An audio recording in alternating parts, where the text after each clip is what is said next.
Dan aku tidak ciptakan jin dan manusia kecuali hanya untuk ibadah kepadaku. Makanya Bu, jangan pernah bersandar kepada manusia. Gerakan tangan, gerakan kaki, detak hati, sorot mata, lisan, semua, apapun gerakan tubuhmu, niatkan semata-mata lillahi ta'ala. Ada hadis sahih, ya, orang mati syahid itu 5 cirinya. Perhatikan, ini hadis sahih. Yang pertama, mati taun, mati kena wabah. Jadi kalau di sini ada wabah penyakit, mati syahid. Yang kedua, mati sakit perut. Jadi kalau Anda sakit perut, mati syahid. Nomor hadis 22.829 nomor hadisnya. Yang penting sakit perutnya bukan karena kebanyakan khomer, ya, maka syahid. Yang ketiga, tenggelam. Kalau ada orang mati tenggelam berarti syahid. Yang penting bukan nyolong, pencuri, dikejar, masuk sungai, tenggelam, itu beda lagi, ya. Tenggelam berarti mati syahid. Terus kemudian mati kena reruntuhan.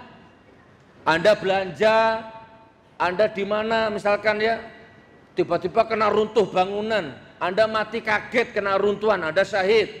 Makanya saudara-saudara kita di Palestina yang rumahnya dibombardir, hancur luluh lantah, insya Allah mereka semua syahid. Nah, yang terakhir mati di jalan Allah, syafar. Jadi kalau ada suami pamit sama istrinya, adek abang kerja, cium tangannya suami, assalamualaikum, waalaikumsalam, suaminya berangkat kerja, di tengah jalan mati, syahid. Ya, musyafir, jamaah tabligh yang jalan karena Allah, di jalan Allah mati, maka dia syahid. Ayo, semuanya niatkan kepada Allah, jangan pernah gantung kepada dunia. Kecewa Bu, apalagi sekarang ini, ya Allah, umat Islam ini jumlahnya jutaan, tapi seperti buih di lautan, nggak ada kekuatan sama sekali. Contoh ini, contoh.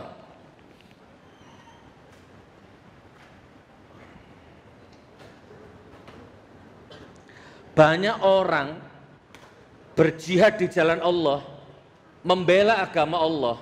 Perhatikan, ditangkap di penjara, tapi orang Islam yang lain diam. Tapi coba perhatikan kasus yang baru panas kemarin itu, siapa namanya? Ninoy Karadeng. Tahu? Ninoy Karadeng itu buzzer bayaran, masuk ke tempat mahasiswa, niatnya jahat, untuk mencari berita-berita untuk dijadikan fitnah. Ditangkap sama teman-teman Islam, kurang lebih begitu, dihakimi massa, terus diselamatkan. Salah satunya Ustadz Bernard yang menyelamatkan, diselamatkan, kurang lebihnya begitulah, dikasih makan, bahkan diantar pulang, disuruh pulang baik-baik. Perhatikan, begitu keluar, apa yang terjadi? Dibalik 180 derajat beritanya. Orang ini tiba-tiba ngomong disekap, disiksa, diculik. Padahal orang ini bersumpah di bawah Al-Quran ini. Sudah lihat videonya? Oke, bilangnya diculik. Oke, saya mau bahas begini. Orang ini di depan polisi nyebut 13 nama. Ini A, B, C, D, E, F, G. Anda tahu 13 nama ditangkap semua gerak cepat. Dan semua buzzer-buzzer kompak, media kompak, rame hiruk pikuk Indonesia menceritakan beritanya Ninoy Karadeng ini. Betapa kompaknya mereka. Kompak di dalam kemunafikan, kompak di dalam kebohongan. Perhatikan. Oke, sekarang sama sebut satu nama. Ini sebelum ceramah, saya mau kodimah dulu ini. Ada yang pernah dengar nama Profesor Tamim Pardede? Pernah dengar? Orang mana itu? Medan mana? Tahu nggak Profesor Tamim Pardede? Yang rambutnya gondrong tuh, Bu. Profesor Tamim Pardede, perhatikan. Orangnya cerdas ternyata. Walaupun penampilannya kayak seniman ya, tapi orangnya cerdas. Setiap yang diomongkan itu masalah PKI. Masalah Undang-Undang Dasar 45 yang diamandemen. Beliau selalu menyuarakan kebenaran untuk negara, untuk bangsa, untuk agama, untuk umat Islam. Beliau berjuang mati-matian di medsos. Apa yang terjadi? Ditangkap, dipenjara. Orang Islamnya diam. Apalagi TV-nya, stand up komedinya tetap, termehek-meheknya tetap, inset tetap, hotspot tetap, silet tetap, acara infotainment tetap, acara tertawa terbahak-bahak tetap. Padahal orang Islam semua itu yang di TV itu. Ada tokoh yang gelisah hatinya merasa Indonesia terancam, bersuara kebenaran, ditangkap di penjara, yang lain tertawa termehek-mehek. Paham maksud saya? Dangdut jalan, goyang jalan, maksiat kepada Allah jalan. Umat Islam tidak ada sedikit pun yang kompak seperti Nino Karaden kemarin itu.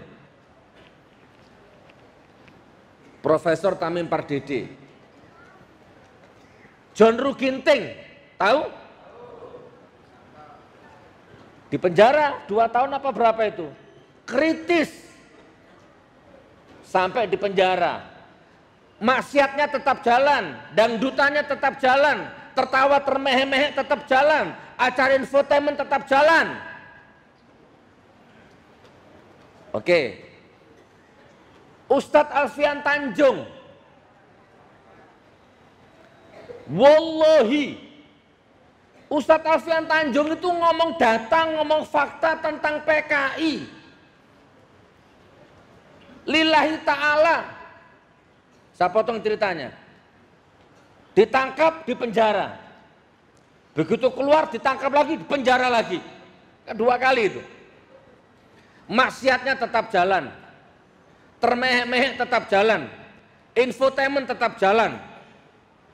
Padahal Ustadz Alfian Tanjung, awas, waspada, bahaya, PKI bangkit, PKI bangkit. Itu kan demi bangsa, demi negara, demi Anda, demi umat Islam. Tapi mereka rela, Ustadz Alfian Tanjung rela di penjara, yang lain tetap tertawa, termehek-mehek. Paham tidak maksud saya Bapak Ibu?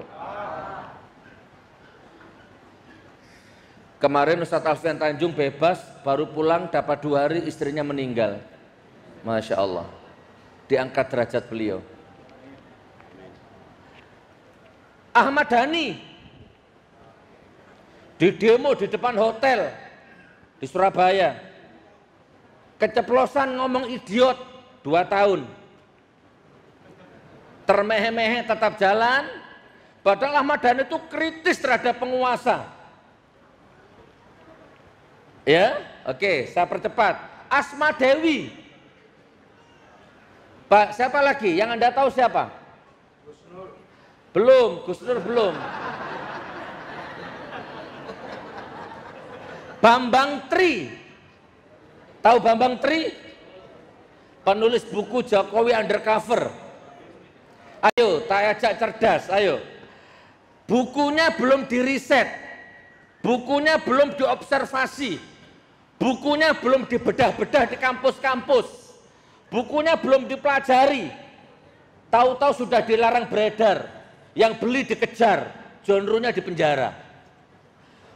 Padahal John Ruh Ginting itu menulis demi bangsa, demi negara, demi Anda, demi umat Islam. Waspada terhadap orang ini. Loh, kalau negara ini demokrasi, kalau negara ini sehat, kalau negara ini benar-benar ada hukum, diriset bukunya, dipelajari bukunya, dibedah di kampus-kampus. Kalau salah baru dipenjara. Masya Allah. Bambang Tri di penjara, istrinya menanggung derita, anaknya menanggung derita, pelawaknya tetap termehek-mehek, infotainmentnya tetap jalan, dangdutan Indosiar tetap jalan, silet Trans TV tetap jalan, nggak ngaruh. Tidak ada empati, tidak ada simpati. Umat Islam tetap jalan. Saya tanya sekali lagi, paham sampai di sini? Orang Islam ini banyak tapi seperti buih. Nah, sekarang Gus Nur. Gus Nur, saya, ini di YouTube sudah ribuan kali saya ngomong. Indonesia ini miskin gara-gara uang EKTP-nya dikorupsi, betul? Ada anak negeri bikin KTP 2 tahun nggak selesai-selesai karena dikorupsi uangnya miliaran, ya kan? Itu Pak Setia Novanto itu waktu di penjara nyebut namanya Puan juga sebenarnya, ya kan? Oke, saya potong. Nah, saya nggak kebagian uangnya itu EKTP itu, saya nggak ikut makan uangnya. Ayo, selain EKTP apa lagi? BPJS. Saya nggak makan uangnya BPJS sepeser pun. Apalagi? Dana haji. Saya nggak makan uang dana haji sepeser pun. Meikarta. Saya nggak makan uang Meikarta sepeser pun. Reklamasi. Saya nggak makan uang reklamasi sepeser pun. Nih, kalau ada intel-intel nyamar nih, dengarkan. Pasti ada intel nyamar ini. Apalagi? Reklamasi, apalagi? Sumber waras. Rumah sakit sumber waras. Saya nggak makan uangnya sepeser pun. Apalagi? Bus Transjakarta. Saya nggak makan uang sepeser pun, termasuk impor beras. Itu kan mafia semua itu. Bawang, garam, apa itu? Politik semua itu. Saya sepeser pun nggak makan uangnya. Bobroknya negeri ini saya nggak ikut terlibat. Buku merah yang hilang halamannya disobek itu. Apalagi? Kebakaran hutan, apalagi? Nggak tahu bikin kartu itu kira-kira dari ya apa, kartu prakerja, kartu sakti itu gimana itu? Terus ada orang menjawab, iyalah Gus Nur, masa kamu makan uang Meikarta, kamu kan bukan pejabat. Bukan itu maksud saya. Intinya saya tidak terlibat bobroknya negara ini, saya nggak terlibat. Belum freeport-nya, belum emasnya, belum batu baranya, belum pasirnya, belum minyak sawitnya, belum kayu-kayu Kalimantannya itu. Sepeser pun saya nggak makan uangnya. Tapi dikejar, ditarget, mau dipenjara. Yang saya suarakan selama ini hak-hak, batil-batil. Nyawa taruhannya. Korban keluarga, waktu, istri, semua saya korbankan. Bapak, saya ini mohon maaf bukan takabur. Nyaman hidupku ini Pak. Mobil ya punyalah, lebih dari 1 saya punya mobil. Rumah punya, pesantren punya. Istri ya lebih lah. Ya. Anak lucu-lucu. Kadang terpikir ngapain saya teriak-teriak seperti ini, ya mending ngurus santri, mending lihat anak, mending zona nyaman dinikmati kalau saya mikir Pak. Tapi ternyata saya nggak bisa tidur, batin nggak mengizinkan.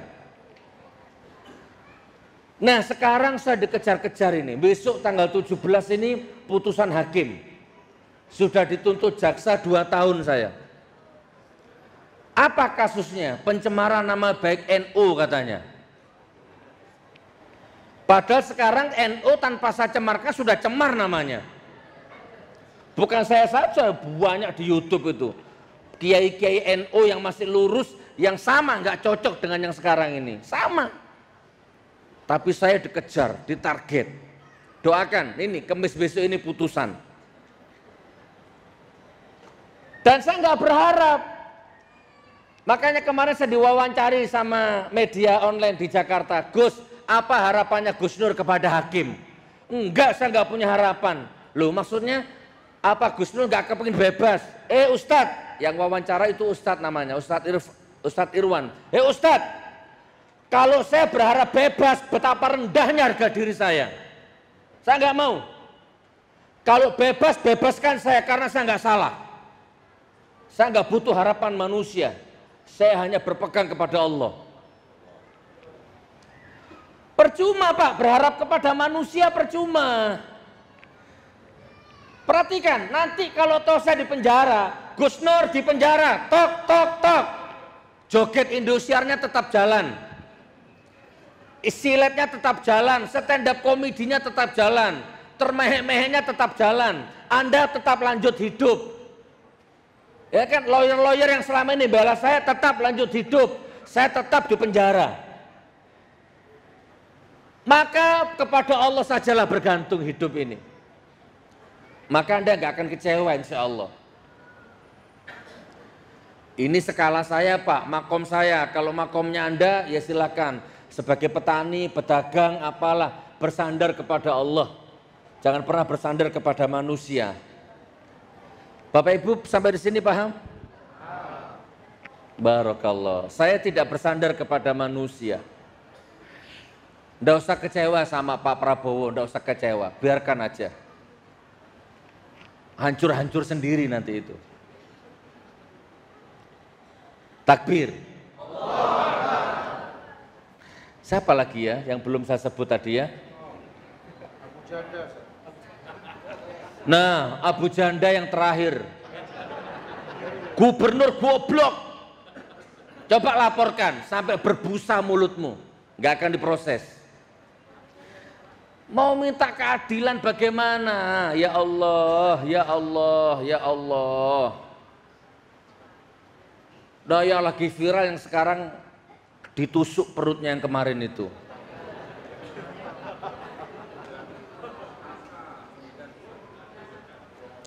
Ini bukan ngomong politik ya, ini hak-hak, batil-batil. Wa qul ja'al haqq wa zahaqal batilu innal batila kana zahuqon. Ingat zahuqo, ingat jangan dipotong. Innal batila kana zahuqo. Jangan. Sudahlah, diamlah. Yang batil pasti hancur. Tidak bisa batil hancur kalau yang hak datang. Ayatnya waqul ja'al haqqu wa zahaqal batil. Baru innal batila kana zahuqa. Waqul ja'nya jangan dipotong. Ini banyak kiai-kiai, gus-gus, habib-habib dekat dengan penguasa. Waqul ja'al haqqu wa zahaqal dipotong. Tinggal innal batila kana zahuqa saja. Sudahlah, ndak usah teriak-teriak Gus Nur, sudahlah. Yang batil pasti hancur. Agama nggak usah dibela.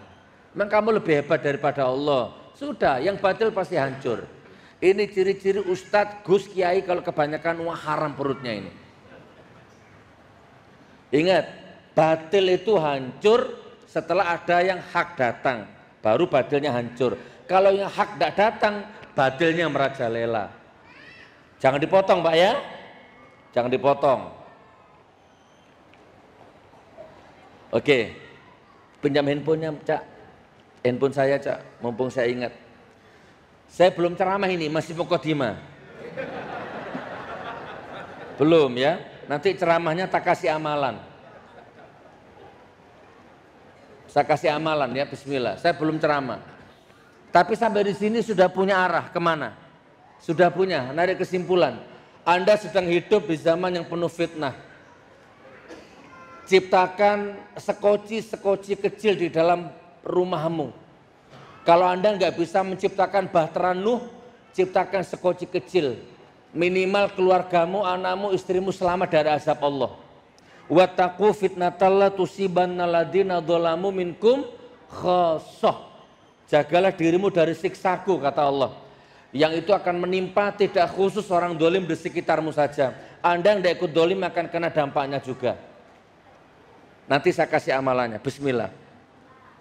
Bapak Ibu, tadi sebelum saya berangkat ke sini, saya nemu artikel bagus, tak baca. Masalah Pak Prabowo dengan masalah ini, mumpung ada Pak Tentara ini ya. Tak baca ya, perhatikan. Viralkan ini, viralkan. Ayo direkam ayo. Bismillah.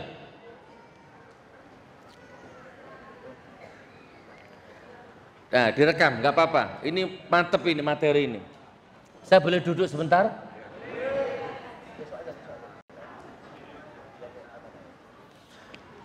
Nah, nanti Anda potong, Anda viralkan, biar Anda nggak terlalu kecewa lah.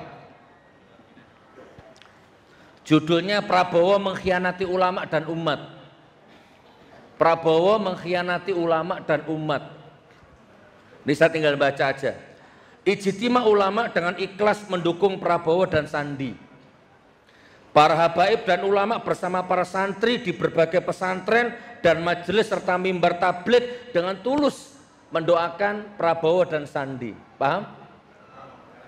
Pak, orang yang selama ini nggak ngerti politik, nggak mau politik, kemarin semuanya terjun politik. Orang yang selama ini golput kemarin milih. Ibu rumah tangga, emak-emak, pelajar, semuanya yang selama ini nggak peduli politik, terserah siapapun presidennya, emang gue pikirin.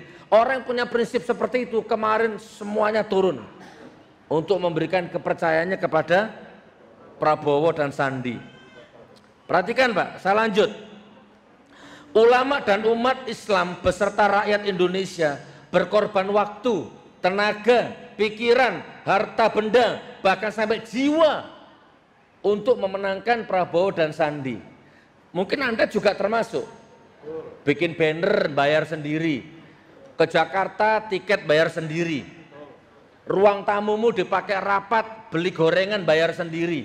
Di mana ada Sandiaga Uno datang, Anda ke sana biaya sendiri.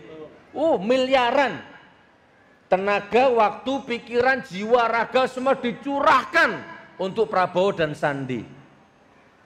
Ada yang di sini seperti itu? Oke. Mulai dari cyber, belum cybernya ini, cyber medianya ini ya. 24 jam tiap hari perang medsos dengan buzzer-buzzer istana.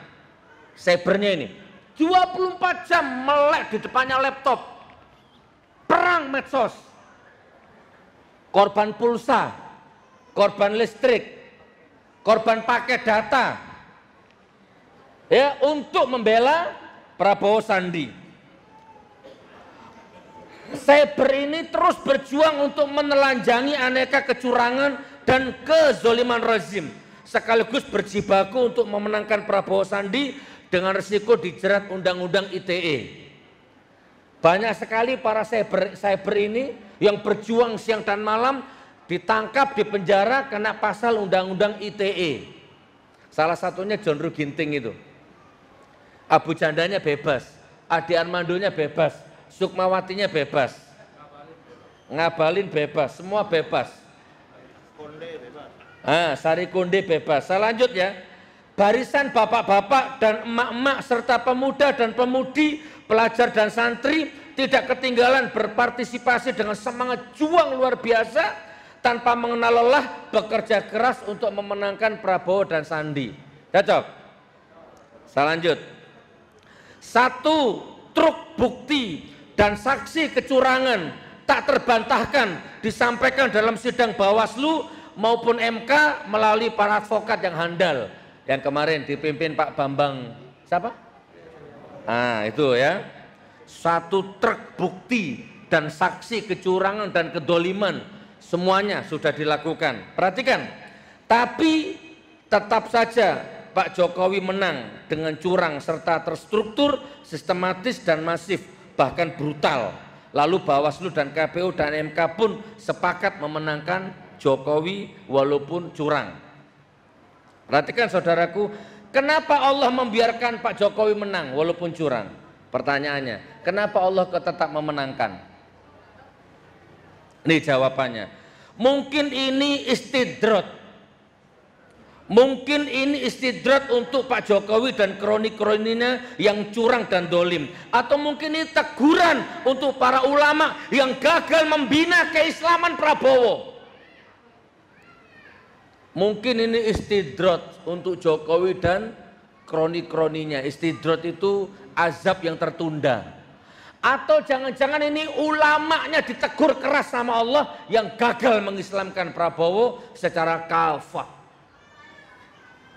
Saya lanjut. Membina keislaman Prabowo, atau ini juga merupakan hukuman buat Prabowo yang tidak mau mendengar dan mematuhi nasihat ulama. Atau mungkin ketiga-tiganya semuanya kena. Wallahu a'lam bishawab. Perhatikan saudaraku, terlepas dari pertanyaan itu semua, yang jelas bahwa sikap Prabowo dan Gerindra pasca Pilpres 2019 telah mengecewakan ulama dan umat. Setuju Pak? Ini bukan ceramah politik ya, bukan. Politiknya selesai. Selanjut, Prabowo Subianto membubarkan koalisi umat begitu saja tanpa musyawarah dengan ijtima ulama dan partai koalisi umat. Anda tiba-tiba ditinggalkan begitu saja. Kemudian Prabowo Subianto mengakui kemenangan Jokowi, padahal Prabowo Subianto telah bersumpah di depan jutaan pendukungnya bahwa dia akan berjuang sampai tetes darah terakhir untuk melawan kezaliman dan kecurangan. Faktanya setetes darah pun gak keluar dari orang Pak Prabowo itu. Jelas? Coba Pak Prabowo mengakui ya kemenangan Pak Jokowi itu, Pak Prabowo bersumpah di depan rakyat ulama ya akan berjuang sampai tetes darah terakhir, ternyata mana? Kan nggak ada kan? Jangankan setetes darah, setetes keringat aja untuk rakyat nggak ada. Saya percepat. Ini bagus ini Pak, biar Anda nggak terlalu kecewa lah ya. Yang ketiga, Prabowo tiba-tiba gelar pertemuan rekonsiliasi dengan Jokowi. Lalu Mega makan nasi goreng, masih ingat? Oke. Terus mana tadi? Kemudian Hendro Priyono bahkan belakangan dengan Partai Komunis Cina tanpa minta pendapat kepada ijtima ulama yang mendukungnya selama ini. Tiba-tiba ketemu di MRT, tiba-tiba ketemu makan nasi goreng, tiba-tiba sudah ketemu dengan Partai Komunis tanpa berunding sama ijtima ulama yang selama ini mendukungnya. Paham Bapak Ibu? Oke, saya percepat. Gerindra setelah rekonsiliasi dengan Jokowi menyebut ulama dan umat Islam telah berjibaku berdarah-darah tanpa pamrih dalam membela pasangan Prabowo dianggap sebagai penumpang gelap. Bu, tiba-tiba Anda dianggap penumpang gelap. Anda yang selama ini berjuang siang, malam, pagi, sore, uang, tenaga, waktu, pikiran, jiwa, raga, tiba-tiba Anda difitnah sebagai penumpang gelap. Ruhut Sitompul, ya orang-orang lah ngomong lah, sekarang Prabowo tobat, sekarang Prabowo sadar bahwa ternyata selama ini banyak penumpang gelap. Tidak lama kemudian Prabowo mengamini, jadi Anda dianggap penumpang gelapnya ternyata. Bapak Ibu sampai di sini paham? Oke, saya lanjut. Sebentar, belum ceramah. Ini mukadimah ya. Yang 5, Gerindra memfitnah bahwa khilafah adalah sebab kekalahan Prabowo. Gerindra orang-orangnya tiba-tiba memfitnah katanya khilafah penyebab kekalahannya Prabowo. Coba. Astaghfirullahaladzim. Yang ke-6, Gerindra mendukung RUU PKS yang isinya banyak langgar ajaran Islam seperti legalisasi LGBT, kumpul kebo dan lain sebagainya. Saya percepat saudaraku. Gerindra terang-terangan menolak Ustadz Dr. Hidayat Nur Wahid memimpin doa dalam sidang MPR. Anda masih ingat gak itu ceritanya itu? Ditolak sama Gerindra ya. Dan juga keberatan Ketua MPR Zulkifli Hasan mengambil alih doa tersebut. Gerindra ngotot memaksa agar keponakan Prabowo Subianto yang bernama Rahayu Saraswati Itu yang memimpin doa secara Nasrani.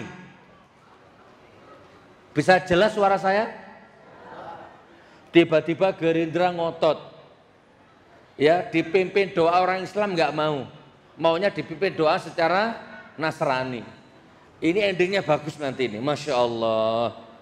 Oke, saya percepat aja. Yang ke-8, Prabowo dan Gerindra sudah janji sepakat dengan PKS bahwa kursi wakil gubernur DKI untuk PKS. Tapi tiba-tiba selain Sarah yang Nasrani, mereka juga mengajukan Iwan Bule mantan Kapolda, bla bla bla bla bla.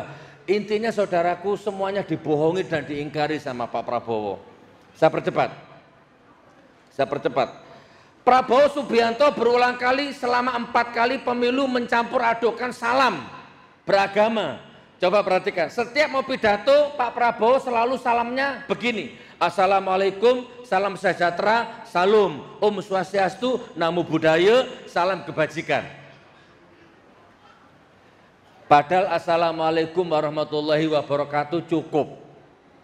Selamat malam, selamat siang, selamat pagi, salam sejahtera untuk kalian semua. Kan lebih dari cukup. Saya percepat. Endingnya bagaimana ini? Prabowo bertemu Jokowi di istana menyatakan mendukung sepenuhnya pemerintah Jokowi dan siap membantu hadir di acara pelantikannya nanti. Ya Allah. Lah terus ngapain selama ini Anda berdarah-darah ngapain? Untuk apa sidang MK kemarin?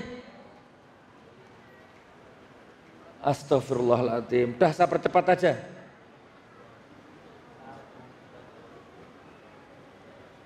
Udah, gak usah dibaca terus. Sampai di sini paham? Kami tidak akan putus asa karena selama ini kami berjuang bukan untuk Pak Prabowo tapi untuk negara, untuk bangsa dan untuk agama. Takbir.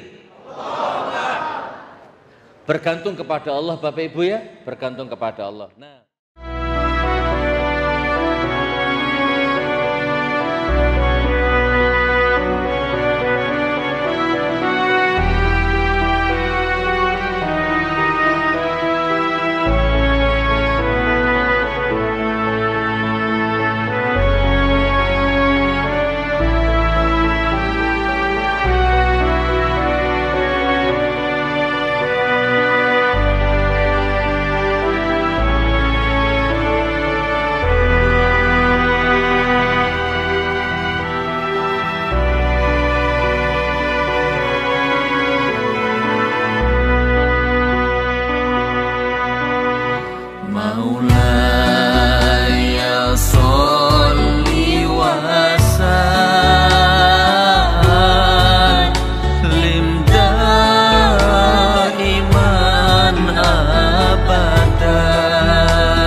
Kalau di tempatmu berpijak hari ini, kalau di tempatmu bekerja hari ini, kalau di tempatmu bermukim hari ini, kalau di tempat ibadahmu hari ini sudah tidak ada lagi harapan, sudah tidak ada lagi masa depan, sudah tidak ada lagi kesuburan, bahkan yang ada kering kerontang, maka hijrahlah.